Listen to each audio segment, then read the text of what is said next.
Bonsoir chers auditeurs, je m'appelle Elage Sanso et je suis chargé de partager mon expérience avec vous pour le module de recrutement et sélection. Tout d'abord, je vais me présenter mon parcours professionnel et scolaire. En fait, je suis sociologue de formation et j'ai été formé au département de sociologie de l'Université Cheikh Anta Diop de Dakar, où j'ai obtenu une maîtrise en sociologie, option psychologie sociale et sociologie des organisations. En parallèle aussi, je faisais des études de gestion des ressources humaines où j'ai obtenu une licence et un master en gestion des ressources humaines. Concernant ma carrière, je l'ai démarré au cabinet Novaction où j'ai été recruté d'abord comme auditeur junior et ensuite senior ou chef de département recrutement et conseil et audit de gestion des ressources humaines. Après Innovation, j'ai intégré l'ONG Handicap International, qui est une ONG française qui lutte pour favoriser les droits des personnes handicapées. J'ai été recruté là-bas comme chargé d'insertion pour un projet euh, qui s'appelle Emphase, Emploi des personnes handicapées au Sénégal. C'est un projet qui n'est-ce pas, qui avait comme objectif l'intégration des personnes handicapées dans les entreprises pour un emploi durable, un emploi décent et un emploi salarié. Ensuite, j'ai intégré au mois de juin 2017 Millennium Promise, qui est une ONG américaine qui favorise, qui met en œuvre, excusez-moi, les ODD, les objectifs de développement durable. À Millennium Promise, j'ai été d'abord recruté comme directeur des ressources humaines pour l'Afrique de l'Ouest et l'Afrique centrale et ensuite j'ai été confirmé comme directeur des ressources humaines pour la zone Afrique. Et après Millennium Promise, j'ai intégré une autre ONG américaine qui s'appelle Counterpart International, qui est une ONG qui met en œuvre les projets de l'USAID et de l'USDA, le département américain de l'agriculture. Là-bas, je suis recruté, bon, je suis là-bas actuellement et j'ai démarré là-bas au mois de mars 2019 et je suis recruté comme HR and Administration Manager. Voilà, en ce qui concerne comment dire encore, mon parcours professionnel scolaire. Et pour le cours de recrutement et sélection, c'est un cours qui va s'articuler autour de trois chapitres. Le premier chapitre concerne le besoin, constat du besoin, analyse du besoin et description du besoin. Ensuite, le deuxième chapitre, c'est la recherche de candidature avec la publication, le recueil des CV, l'entretien, l'embauche, n'est-ce pas? Excusez-moi. Le deuxième chapitre, c'est la recherche de candidature, comment dire encore, l'application de l'offre, n'est-ce pas, et le recueil des CV, le sourcing, bon, et tout ce qui va avec. Ensuite, le troisième et dernier chapitre, on aura la sélection avec la shortlist des CV à interviewer, l'entretien, et l'embauche et l'intégration.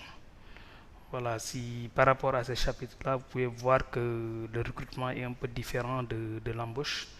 Parce que souvent, on a tendance à penser que recruter égale embaucher. Bon, il y a une légère différence. En tout cas, en ce qui nous concerne, nous, RH, recruter, c'est un process qui démarre du constat du besoin et se termine à l'intégration de la nouvelle recrue. Et l'embauche, c'est une étape de ce process-là. C'est-à-dire que c'est une étape où on va, comment dire encore, notifier à la personne qu'elle a été retenue, que la personne recevra, n'est-ce pas, la lettre de confirmation, le contrat et voilà, la signature du contrat. C'est cette étape-là qu'on appelle l'embauche. Après l'embauche, on a l'intégration de la nouvelle recrue et dans cette intégration, on peut avoir deux niveaux d'intégration. D'abord, l'intégration technique qui concerne, n'est-ce pas, l'intégration par rapport au poste. Et ça se fait, les outils d'intégration, comment dire encore, c'est la fiche de poste et c'est le manuel de procédure. Ça, c'est les aspects techniques, c'est-à-dire c'est par rapport aux compétences techniques, n'est-ce pas, de l'employé ou bien de la nouvelle recrue. Il y a un deuxième niveau d'intégration, c'est l'intégration sociale. Et cette intégration sociale-là concerne la culture d'entreprise Et c'est une intégration qui est un peu plus longue parce que ça va concerner la nouvelle recrue, l'employé, n'est-ce pas, durant toute sa carrière dans l'entreprise. Parce qu'il faut savoir que la culture d'entreprise n'est pas en tout cas quelque chose qui est statique, ça peut évoluer. Et si ça évolue aussi, l'employé a besoin de s'adapter par rapport à ces évolutions de la culture d'entreprise. Voici les différentes étapes et les trois différents chapitres, n'est-ce pas, du cours de recrutement et de sélection.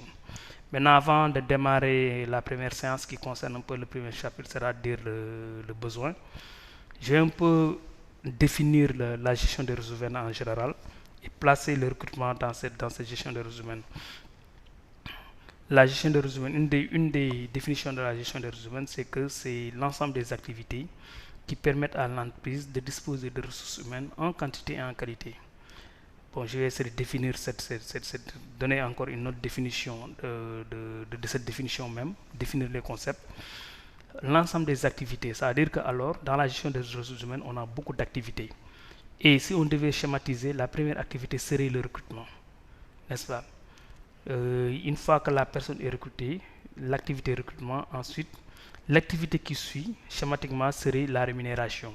Parce que la personne est recrutée selon une fiche de poste et cette personne sera rémunérée par rapport aux missions et aux objectifs contenus dans cette fiche de poste. N'est-ce pas? Alors, il y a le recrutement. Ensuite, la rémunération. C'est quoi la rémunération? La rémunération, c'est le salaire, n'est-ce pas, plus les avantages en nature et les avantages en espèces. C'est-à-dire, un peu, c'est ce qui fait l'équilibre entre la contribution, c'est-à-dire les compétences que l'employé a mis en œuvre pour l'atteinte de ces résultats, n'est-ce pas, et la rétribution, c'est-à-dire ce que l'employeur va lui donner par rapport à ce qu'il a contribué. C'est-à-dire qu'il faut qu'il y ait l'équilibre entre la contribution de l'employé et la rétribution de son employeur. C'est ça l'objectif de la rémunération. Ensuite, l'employé est recruté, l'employé est rémunéré, mais l'employé est rémunéré sur la base des objectifs qu'il devait atteindre. Est-ce que vous voyez? C'est-à-dire que tu as été recruté pour faire des missions et atteindre des objectifs. Alors, l'employeur a besoin de savoir si ces objectifs-là ont été atteints ou pas. Mais quelle est l'activité qui lui permet ça? C'est l'évaluation des performances. L'évaluation et l'appréciation des performances. C'est cette activité, n'est-ce pas, des ressources humaines qui permet à l'employeur de voir si l'employé a atteint ou bien n'a pas atteint ses objectifs. Mais cette activité, souvent, elle est mal comprise parce que les gens pensent qu'on évalue pour sanctionner. Non, on évalue. L'évaluation a pour objectif d'améliorer, n'est-ce pas, de combler le gap qu'il peut y avoir, n'est-ce pas, entre les compétences d'un employé et, n'est-ce pas, les exigences de son poste. Parce qu'après évaluation, on va faire une analyse pour voir, n'est-ce pas, si par exemple on évalue la personne et qu'on s'est rendu compte que la personne n'a pas atteint ses objectifs, on ne va pas directement sanctionner. On essaie de voir pourquoi l'employé n'a pas atteint. Maintenant, ce pourquoi-là permettra, n'est-ce pas, de combler le gap. Parce que pour qu'il y ait atteint des résultats, il faut trois éléments. C'est-à-dire qu'il faut les compétences de l'employé, il faut les moyens que l'employeur a mis en place, parce que ça veut dire qu'on ne peut pas te fixer des objectifs et ne pas te donner les moyens qu'il faut. Alors, il y a cette combinaison, les compétences de l'employé et les moyens que l'entreprise met en place, mais aussi il y a les aléas externes qui peuvent intervenir dans l'atteinte des résultats. N'est-ce pas? Maintenant, l'analyse, après évaluation, cette analyse-là nous permettra de voir où se situe le problème. Est-ce que le problème se situe au niveau des compétences de l'employé? Ou bien est-ce que le problème se situe au niveau, disons, des moyens, des conditions de travail? Ou bien c'est externe à l'entreprise, c'est-à-dire c'est des aléas externes. Quand je dis aléas externes, ça veut dire que c'est des éléments qui sont externes à l'entreprise, externes à la volonté de l'employeur et de l'employé, qui peuvent maintenant influer, n'est-ce pas, la productivité de l'entreprise. Alors, après analyse, si le problème se situe au niveau des compétences de l'employé, mais des fois, l'entreprise a les moyens d'y remédier. Comment? Par la formation, ou bien par la remotivation, ou bien par une mobilité interne. Mais aussi si le problème se trouve au niveau des moyens mis en place par l'entreprise, mais ça permettra aussi à l'entreprise de voir que elle doit réajuster les moyens et les conditions de travail. N'est-ce pas? C'est-à-dire alors, ça montre que l'évaluation a pour but, a pour objectif d'améliorer autant les conditions de travail, mais aussi d'améliorer les compétences des employés. Mais alors, parmi ces activités, on a d'abord cité l'activité recrutement, l'activité rémunération, l'activité évaluation, mais aussi il y a l'activité formation. La formation, c'est une activité de la gestion des ressources humaines. On peut aussi avoir l'activité gestion des carrières, la mobilité interne. Il y a aussi comme activité de la gestion des ressources humaines la gestion prévisionnelle des emplois et des compétences, qui est une activité qui permet à l'entreprise d'anticiper sur les aléas, d'anticiper sur le besoin en ressources humaines, de mettre en place une stratégie et de définir un plan d'action, n'est-ce pas, ressources humaines dans les années à venir. On a aussi comme activité dans la gestion des ressources humaines l'administration du personnel. Et l'administration du personnel, c'est quoi? C'est le fait de respecter les textes tels que comme le code du travail, les conventions collectives, les textes internes de l'entreprise, mais on peut aussi avoir certains textes internationaux. Voilà de façon ramassée l'ensemble des activités RH.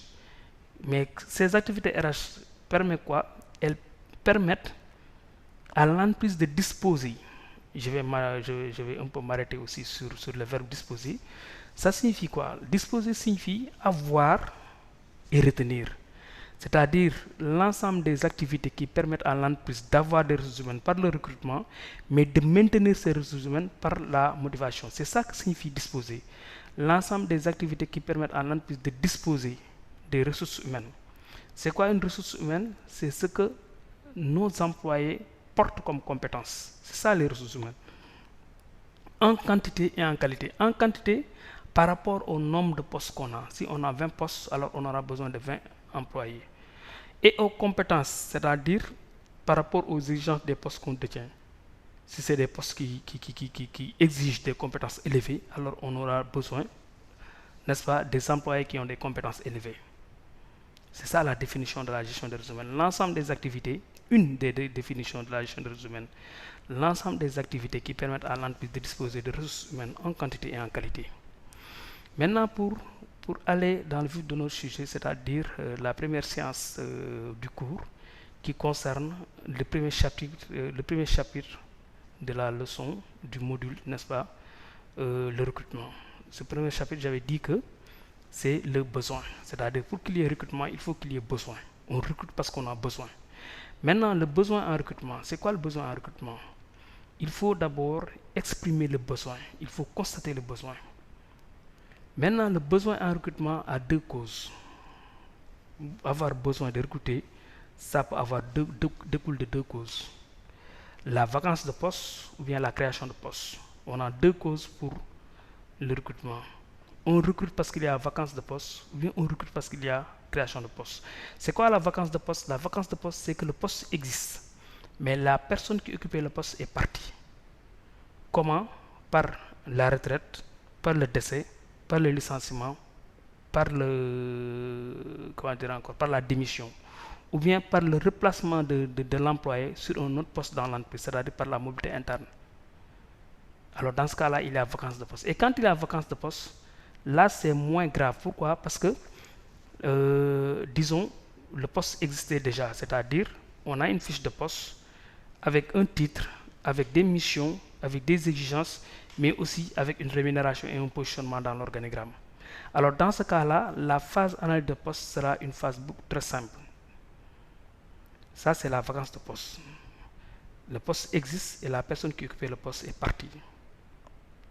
Maintenant, l'autre cause, c'est la création de poste. C'est quoi une création de poste? C'est-à-dire que l'entreprise peut-être est en train de s'agrandir, et si l'entreprise est en train de s'agrandir, peut-être l'entreprise a besoin de créer de nouveaux postes. Ça, c'est la création de poste. Maintenant, dans le cadre de la création de poste, là, l'analyse du poste va être beaucoup plus profonde. Pourquoi? Parce que c'est un poste qui n'existait pas. On n'a pas encore déterminé les missions du poste, c'est-à-dire ce que la personne aura à faire sur ce poste. Alors, si on n'a pas les missions, donc on n'a pas le titre du poste, parce que le titre du poste dépend des missions du poste. Si les missions du poste sont des missions simples, le titre du poste sera peut-être un titre pas très élevé et le positionnement pas très élevé dans l'organigramme. Mais aussi les exigences du poste ne seront pas élevées. Alors, il faut d'abord déterminer les missions du poste, peser ces missions pour voir si c'est des missions simples ou bien c'est des missions complexes, pour pouvoir déterminer le titre du poste et en même temps déterminer le positionnement du poste dans l'organigramme. Et aussi déterminer les exigences du poste, c'est-à-dire les critères pour occuper le poste, les exigences en termes de compétences, savoir, diplôme, savoir-faire, les expériences professionnelles et le savoir-être, les capacités que la personne peut avoir, et puis les traits de caractère, n'est-ce pas, demandés par le poste. Mais aussi, c'est-à-dire que dans le cadre de la création de poste, on n'a pas aussi déterminé la rémunération du poste. Parce que tout ça va ensemble. C'est-à-dire les missions qui déterminent le positionnement du poste et le titre du poste dans l'organigramme, déterminent les exigences du poste en termes de compétences, mais aussi en même temps déterminer, n'est-ce pas, le positionnement du poste dans la grille salariale et en même temps déterminer son salaire. Ça, c'est la création de poste. Alors, on a pour les causes du besoin en recrutement, on a la vacance et la création de poste. En même temps, le besoin en recrutement aussi peut avoir différentes natures. Le besoin en recrutement peut être un besoin ponctuel ou bien le besoin en recrutement peut être un besoin structurel. C'est quoi le besoin ponctuel? C'est-à-dire le besoin est limité dans le temps. On en a besoin pour un temps bien déterminé. Peut-être dans le cadre d'un projet limité dans le temps, c'est-à-dire c'est un projet qui dure 1 an, alors le besoin en recrutement sur ce poste va durer 1 an. Ou bien c'est un poste, lié, le besoin est lié à une suractivité de l'entreprise sur une saison bien déterminée, alors le poste, on en a besoin pour la durée, n'est-ce pas, de cette suractivité. Ou bien le besoin le besoin en recrutement est dû, n'est-ce pas, le besoin est ponctuel. Pourquoi? Parce que c'est un remplacement. C'est quelqu'un, par exemple, on a un employé qui est malade, qui est en congé maladie, et on a besoin de remplacer cet employé durant la durée de son congé maladie. Ou bien c'est un employé qui est en disponibilité d'1 année. Alors, le contrat qui va accompagner le besoin ponctuel, ce sera un CDD, un contrat à durée déterminée. Pourquoi? Parce que le besoin est limité dans le temps. C'est pourquoi on dit que ce besoin en recrutement-là est un besoin ponctuel. Mais aussi le besoin en recrutement peut être un besoin structurel. C'est quoi le besoin structurel? C'est-à-dire c'est un besoin, n'est-ce pas, qui est indéterminé. On ne sait pas jusqu'à quand on aura besoin de ce poste-là. Et puis souvent, dans un poste structurel, c'est-à-dire c'est un poste qui, tant que l'entreprise est là, peut-être on aura besoin de ce poste-là. C'est pourquoi le besoin accompagne la structure, le besoin structurel. Et le besoin structurel, souvent est accompagné, c'est-à-dire qu'on va délivrer un contrat à durée indéterminée. Pourquoi? Parce qu'on ne sait pas jusqu'à quand on aura besoin de ce poste-là. Voici le besoin peut être ponctuel, ou bien le besoin peut être structurel. Mais aussi, le besoin en recrutement peut être prévisionnel, ou bien le besoin en recrutement peut être actuel. C'est quoi un besoin prévisionnel? C'est-à-dire, comme je l'ai dit tout à l'heure, tantôt, dans les activités RH, on a comme activité, parmi les activités, on a la gestion prévisionnelle des emplois et des compétences, c'est la GPEC. C'est-à-dire la planification des ressources humaines. Je vous ai dit tout à l'heure que la gestion des ressources humaines se veut d'être une gestion anticipative, une gestion proactive. C'est-à-dire quoi? On va anticiper sur nos besoins en termes de ressources humaines, mettre en place une stratégie, n'est-ce pas? Et de cette stratégie va découler un plan d'action en termes de recrutement, en termes de formation, en tout cas en termes de toutes les activités RH qui nous permettent d'anticiper, n'est-ce pas, sur les années à venir, sur les éléments concernant la gestion de nos ressources humaines. Parce que on veut éviter une gestion réactive pour mettre en place une gestion anticipative. Maintenant, dans le cadre de cette gestion anticipative-là, dans la planification des ressources humaines, c'est là où entre, n'est-ce pas, la planification des ressources humaines, le besoin prévisionnel. Maintenant, je vais vous donner un cas. Par exemple, parce que dans les entreprises, il y a des postes qu'on appelle des postes clés. Des postes, n'est-ce pas, qui, si l'entreprise rencontre des problèmes au niveau de ces postes-là, ça peut impacter très grave, n'est-ce pas? L'impact, n'est-ce pas, peut être très déterminant sur la survie de l'entreprise. Maintenant, si ces postes sont identifiés, alors les besoins en ressources humaines sur ces postes-là doivent être toujours en alerte, n'est-ce pas? Et l'entreprise a mis en place des tableaux de bord qui lui permettent de voir, n'est-ce pas, des tableaux de bord qui leur renseignent, qui fournissent des indicateurs, notamment sur, entre autres, la retraite, n'est-ce pas, de nos employés. On peut voir que sur les 3 années, on peut identifier les postes qui seront vacants par rapport à la retraite de leurs occupants. Est-ce que vous voyez? Alors, si on sait que parmi ces postes-là, il y a un poste clé, et que la personne qui occupe ce poste-là, c'est une personne qui a toutes les compétences, c'est une personne qui maîtrise les activités de l'entreprise, c'est une personne qui a les compétences du poste, mais c'est une personne qu'on va perdre dans les 3 années à venir. Mais on ne va pas attendre que cette personne-là parte à la retraite pour la remplacer. Dans ce cas-là, on serait dans la réaction. Et comme je l'ai dit, la gestion des ressources humaines se veut une gestion anticipative. Donc, on va faire un recrutement anticipé sur ce poste. On va faire un recrutement prévisionnel. On recrute quelqu'un qui va occuper le poste dans 3 ans. Et c'est cette activité-là, je veux dire, c'est ça qu'on appelle dans la gestion des ressources humaines l'effet Noria. On va recruter un junior qui va remplacer un senior qui va partir à la retraite dans les années à venir, peut-être dans les 3 ans à venir. Alors, ce junior-là va accompagner le senior sur les 3 années qu'il reste dans l'entreprise, et le senior va former le junior, va lui transmettre ses compétences, va le former, et cette formation sera une formation pratique. Pourquoi? Parce que le senior est dans une position de faire. Pourquoi? Parce qu'il y a quelqu'un qui est en dessous de lui qui peut faire, à qui il va donner des instructions, des orientations pour que cette personne-là puisse, n'est-ce pas, faire, comment dire encore, les missions du poste. Et c'est une formation dans l'action. Alors, ce jeune va gagner en compétences, va monter en compétences, n'est-ce pas, sur les 3 années à venir. Et quand le senior va partir à la retraite, lui, il sera fin prêt pour le remplacer. C'est ça le recrutement, n'est-ce pas, prévisionnel. Et l'effet Noria. Mais dans le cadre du recrutement prévisionnel, la personne qu'on va recruter, ce ne sera pas une personne qui a les compétences, les exigences du poste.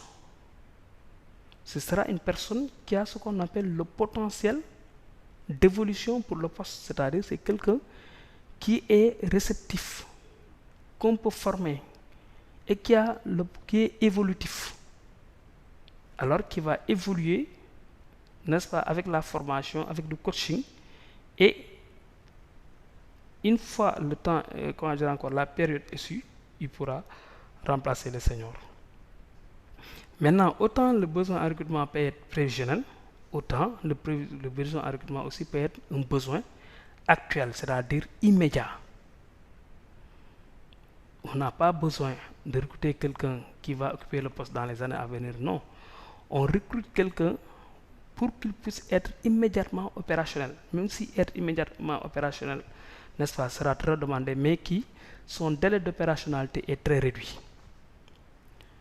Et dans quel cas on fait un recrutement actuel? C'est dans le cas souvent d'une vacance de poste liée, n'est-ce pas, à un départ brutal. C'est-à-dire quoi? Parce que la retraite, on peut la prévoir. Alors, on peut anticiper sur le recrutement de quelqu'un qui va aller à la retraite. Mais la démission, souvent, on ne peut pas la prévoir. Le licenciement, souvent, on ne peut pas le prévoir.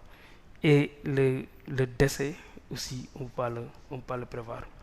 Alors, dans le cadre de ces vacances de poste, alors, on a besoin de quelqu'un qui est immédiatement opérationnel ou bien de quelqu'un qui, son délai d'opérationnalité est très réduit. Et dans ce cas-là, c'est ça qu'on appelle un besoin en recrutement actuel ou bien immédiat.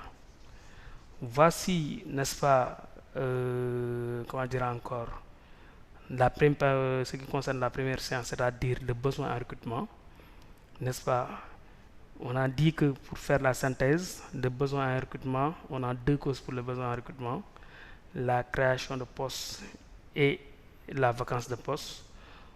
On a identifié aussi quatre natures. Le besoin en recrutement peut être un besoin ponctuel ou bien un besoin structurel. Le besoin en recrutement aussi peut être un besoin prévisionnel ou bien un besoin, disons, actuel ou bien immédiat. N'est-ce pas? Bon, je vais m'en arrêter là pour cette première partie. Et je vous inviterai à faire des recherches, à préparer des questions, n'est-ce pas, pour la prochaine séance qui sera une séance, comment dire encore, interactive. Et bon, je serai disposé à répondre à toutes vos éventuelles questions. Et voilà, je vous remercie et bonne soirée. Merci.